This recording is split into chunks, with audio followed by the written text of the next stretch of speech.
من الحاجات اللي اتكلمت فيها في كتاب اتعلم تتعلم اماكن او المكان المناسب للمذاكره، لان ده من العوامل المهمه اللي تساعدك على التركيز وانك تبقى فاهم او مستوعب الحاجه اللي انت بتقراها او بتذاكرها.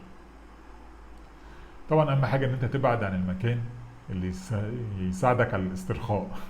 يعني عارفين في ناس كده تحب تذاكر على السرير، والمخ طبعا او العقل عنده رابط ان السرير ده مكان للراحه والنوم، فبالتالي انت لما تيجي تذاكر في الوقت ده هو مش هيبقى فاهم انت بتعمل ايه. فاللي هيحصل ساعتها انك اول ما تقعد على السرير هتلاقي بقى حاله الهدوء والاسترخاء جات لك، وبالتالي مش هتقدر تفهم اي حاجه من الكلام اللي انت بتقراه او تذاكره. فعشان كده لما تيجي تذاكر خصص ليك مكان يبقى هو ده بتاع المذاكره بس، لان كده عقلك هيربط بين ان ده مكان المذاكره والمذاكره. انت لما بتيجي في المكان ده هتلاقي اوتوماتيك كده انت بقيت في افضل حالات تركيزك.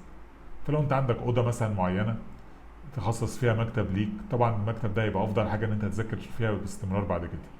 افرض انت بقى ظروفك مش سامحه ان انت يبقى عندك مكان او حاجه خاصه بيك انك تذاكر فيها، طبعا دلوقتي في مراكز كتير وكووركينج سبيسز كتير بتساعد ان انت ممكن تروح تذاكر فيها، بتوفر الهدوء وان انت تبقى قادر تركز بقى في الحاجات اللي انت بتقراها او بتذاكرها. في برضه مهم ان وانت بتذاكر المكان بتاعك يبقى منظم، يعني ما يبقاش بقى في مثلا كتب مرميه هنا وفي ورق مرمي هنا، او في سندوتشات مرميه في كوبايات مثلا كنت بتشرب حاجه وسايب الكوبايه. لا، كل ما المكان يبقى يعني في حاجات كتير مشتته مخك هيتشتت بالحاجات دي.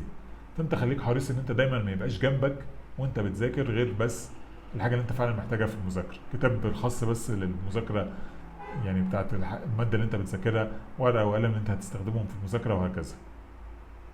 طبعا برضو مهم ان انت تبقى بعد عنك في المكان اللي انت بتذاكر فيه اي حاجه تساعدك على التشتت، زي الموبايلات، زي اللابتوب مثلا لو انت موصله على النت ومش محتاجه في المذاكره، اي حاجه تجيلك منها نوتيفيكيشن اقفلها وهكذا. لما تتبع النصايح البسيطه دي هتتفاجئ ان انت بعد فتره المكان اللي بتذاكر فيه بتحصل على تركيز عالي قوي وفي وقت قليل. يعني الحاجه اللي كنت زمان بتذاكرها في 5 ساعات بعد كده تقدر تستوعبها من ساعه واحده بس.